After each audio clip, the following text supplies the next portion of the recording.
Hello friends, welcome to my YouTube channel Azad Kisan farming. Azad Kisan farming में आप सभी का स्वागत है। दोस्तों, आज हम इस वीडियो में बात करने वाले हैं मुर्गी पालन में 5 ऐसी गलतियों के बारे में जिनके कारण हम मुनाफा तो दूर की बात, जो हमने पूंजी उसमें लगाई है वो भी वापस नहीं ले पाते हैं। ऐसे क्या क्या कारण हो सकते हैं जिन कारणों से हम नाकामयाब हो जाते हैं, और बहुत सारे फार्मर तो उस सिचुएशन तक पहुंच जाते हैं कि फार्म बंद ही करना पड़ जाता है। दोस्तों, चलिए इस वीडियो में आज इसी टॉपिक पर बात करने वाले हैं कि क्या क्या कारण हो सकते हैं। दोस्तों, अगर वीडियो में जानकारी अच्छी लगे तो वीडियो को लाइक करें, और अगर आप चैनल पर नए हैं तो चैनल को सब्सक्राइब करें और बेल आइकन ऑन कर लें। चलिए दोस्तों, करते हैं वीडियो को स्टार्ट। दोस्तों, सबसे पहले मैं आपको बता दूं कि सबसे पहला जो इसमें कारण होता है वो हमें होता है नॉलेज ना होना। यानी कि अगर हमें मुर्गी पालन की नॉलेज नहीं है और हमने फार्म बना लिया है और हमने उसमें काम करना स्टार्ट कर दिया है, तो सबसे पहले तो हमें ये नहीं पता होता है कि हमें किस दिशा में शेड बनाना होता है और किस डिज़ाइन में बनाना होता है, क्या क्या चीज़ों को ध्यान में रखते हुए बनाना होता है। सबसे बड़ा कारण हमारा ये होता है नॉलेज ना होना। इसके लिए सबसे पहले हमें ट्रेनिंग लेनी चाहिए, यानी कि ट्रेनिंग लेके ही हमें काम स्टार्ट करना चाहिए। ट्रेनिंग में होता क्या है, ट्रेनिंग में जो ट्रेनर होता है वो स्टार्ट टू एंड सारी बात समझाता है, एक एक पॉइंट को, एक एक बात को अच्छी तरह समझाता है। और इसमें फार्म बनाने से लेके, यानी कि शेड डालने से लेके, और अगर आप मीट के पर्पज़ से काम कर रहे हैं तो मुर्गा बेचने तक, और अगर आप एग के पर्पज़ से काम कर रहे हैं तो अंडा बेचने तक, ट्रेनर जो है ट्रेनिंग के अंदर सारी बात आपको अच्छे से समझाता है। सारी मेडिसिन के बारे में, सारी वैक्सीन के बारे में, सारा फीड मैनेजमेंट के बारे में ट्रेनर आपको अच्छे से समझाएगा। सबसे पहले आपको ट्रेनिंग लेके ही काम स्टार्ट करना चाहिए। अब बात करते हैं दोस्तों ट्रेनिंग के बारे में कि हमें ट्रेनिंग कहाँ से लेनी चाहिए। दोस्तों, मैं आपको बता दूं, ट्रेनिंग आजकल ऑनलाइन हो रही है और बहुत सारे ट्रेनर हैं हमारे हिंदुस्तान में मौजूद है जो ऑनलाइन ट्रेनिंग कराते हैं, जिनसे हम ऑनलाइन ट्रेनिंग करके अच्छा सीख सकते हैं और अच्छा अपना पोल्ट्री फील्ड में काम कर सकते हैं। और बहुत सारे फार्मर्स ऐसे भी हैं जो ट्रेनिंग लेके काम स्टार्ट करते हैं, लेकिन वे भी कुछ गलतियां कर देते हैं, जैसे कि मिस ब्रीड सिलेक्शन।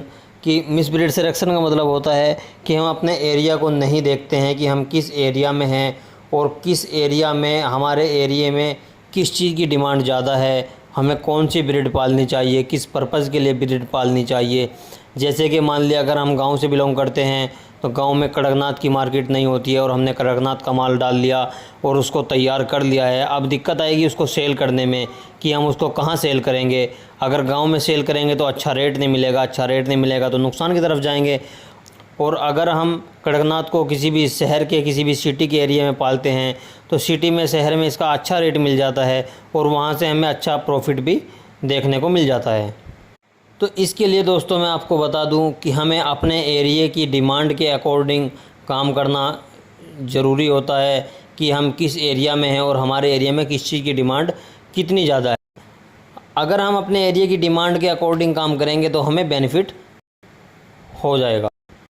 दोस्तों, अब आगे बात कर लेते हैं। अगर हमने ट्रेनिंग भी ली है और ब्रीड का सिलेक्शन भी हमारा बिल्कुल ठीक है, डिमांड के अकॉर्डिंग है, तो अब हमें तीसरे नंबर पर देखना होता है कि हमें किस हैचरी से माल लेना है।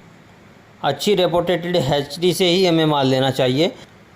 यानी कि कहने का मतलब ये है कि हमारे आसपास जो भी डिमांडेड हैचरी है, जिसकी डिमांड है, जिसका चूज़ा मशहूर है, हमें उस हैचरी से चूज़ा लेना चाहिए। क्योंकि जो हैचरी डिमांड में आती है वही हैचरी डिमांड में आती है जो पहले दिन का वैक्सीन करके देती है और जिसका चूज़ा एक्टिव रहता है, यानी कि जिसका चूज़ा तकरीबन 40 से 45 ग्राम का होता है, वही हैचरी अच्छी होती है। तो हमें हैचरी का सिलेक्शन भी ऐसा ही करना चाहिए कि जिसका चूज़ा अच्छा हो। और आगे बात कर लेते हैं कि अगर हमने ट्रेनिंग भी ली हुई है और हमारी ब्रीड सिलेक्शन भी ठीक है, अच्छा है, तो हमें एक अच्छी हैचरी से ही चूज़ा लेना चाहिए। क्योंकि अगर आप कहीं से भी चूज़ा मंगा लेते हैं तो उसमें हमें बहुत सारी दिक्कतों का सामना करना पड़ता है।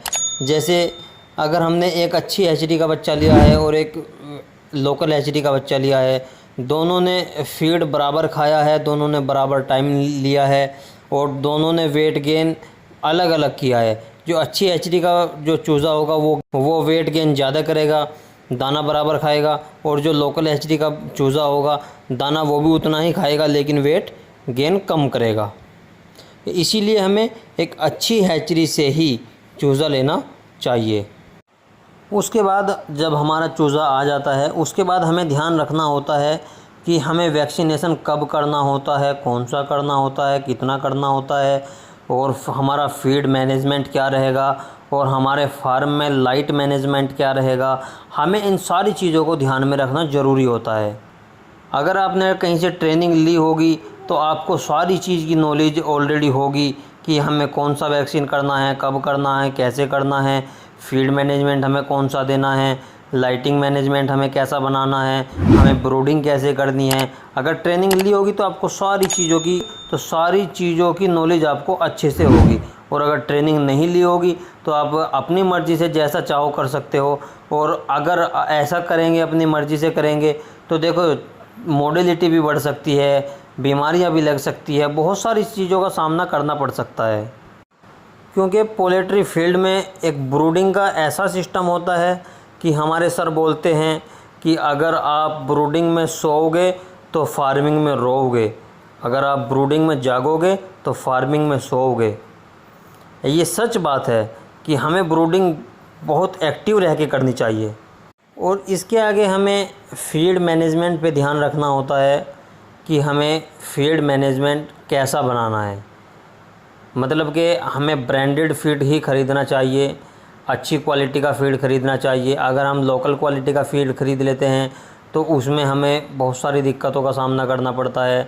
जैसे हमने लेयर फीड ख़रीदा है लोकल कंपनी का, और उस कंपनी ने उसमें प्रॉपर दवाई नहीं मिलाई है, तो देखो हमारा एग प्रोडक्शन घट जाएगा, उसकी दिक्कतों का सामना हमें करना पड़ेगा। और इसीलिए मैं आपको बता दूं कि हमें अच्छी क्वालिटी का ही फीड इस्तेमाल करना चाहिए। और इसके साथ साथ मैं आपको बता दूं कि हमें फीड को नमी में नहीं रखना चाहिए, हमें फीड को बिल्कुल खुश्क जगह में यानी कि सूखी जगह में रखना चाहिए। हमारे फीड में नमी नहीं आनी चाहिए। अगर हमारे फीड में नमी आएगी तो फंगस लग जाएगा और हमारी मुर्गियों में बहुत सारी बीमारियां आ सकती है। हमारे चैनल पर बहुत सारी वीडियो मौजूद हैं जिनमें हमने बताया है फीड की नमी के बहुत सारे कारण हो सकते हैं। इसके बाद दोस्तों, नए किसान जो बहुत सारी गलतियां करते हैं वो है बायोसिक्योरिटी। जिसका जो बायोसिक्योरिटी है हम उसका ध्यान नहीं रखते हैं। बायोसिक्योरिटी क्या होता है कि हमारे फार्म पर कोई भी आ रहा है, कोई भी यार दोस्त आ रहा है घूमने के लिए, या कोई मेहमान आ रहा है, या कोई विजिटर आ रहा है, या कोई यूट्यूबर आ रहा है, या डिबेकर आ रहा है, डिबेकिंग करने वाला आ रहा है, डायरेक्ट फार्म में अंदर जा रहा है, तो देखो हमें ऐसा नहीं करना चाहिए। जो भी बाहर से आने वाले बंदे हैं हमें उसको डायरेक्ट फार्म के अंदर एंट्री नहीं देनी चाहिए, बल्कि हमें पहले उसे कोर्सोलिन TH या B904 से डिसइंफेक्टेड करना होता है। उसके बाद ही हम उसको फार्म में जाने दें। क्योंकि बहुत सारी बीमारियां ऐसी होती है जो आदमियों के साथ चलकर फार्म तक पहुंच जाती है। इसलिए हमें बायोसिक्योरिटी का बहुत ज़्यादा ध्यान रखना चाहिए। और दोस्तों, पोल्ट्री फील्ड में जो नाकामयाबी का सबसे इम्पोर्टेंट कारण होता है वो होता है मार्केटिंग। कि हमने प्रोडक्ट तो तैयार कर लिया, अगर हमने मांस के लिए मुर्गा पाला था, मांस के लिए मुर्गा तैयार है, और अगर एग के लिए पाला था तो एग के लिए भी मुर्गी तैयार है और एग भी तैयार है। अब हमें मार्केटिंग कहाँ करना होता है, कैसे करना होता है, उसके लिए दोस्तों मैं आपको बता दूं कि हमें जिस ब्रीड की और ज़्यादा डिमांड होती है हमें उसी पे काम करना चाहिए, और उसी ब्रीड को हमें चूज़ करके काम करना चाहिए ताकि हमें और अच्छी इनकम हो जाए। दोस्तों, ये था आज का छोटा सा वीडियो। आशा करता हूँ वीडियो में जानकारी अच्छी लगी होगी। वीडियो में जानकारी अच्छी लगे तो वीडियो को लाइक करें, कमेंट करें, शेयर करें, और चैनल पर नए हैं तो चैनल को सब्सक्राइब करें। दोस्तों, मिलते हैं किसी और इन्फॉर्मेटिव वीडियो के साथ, तब तक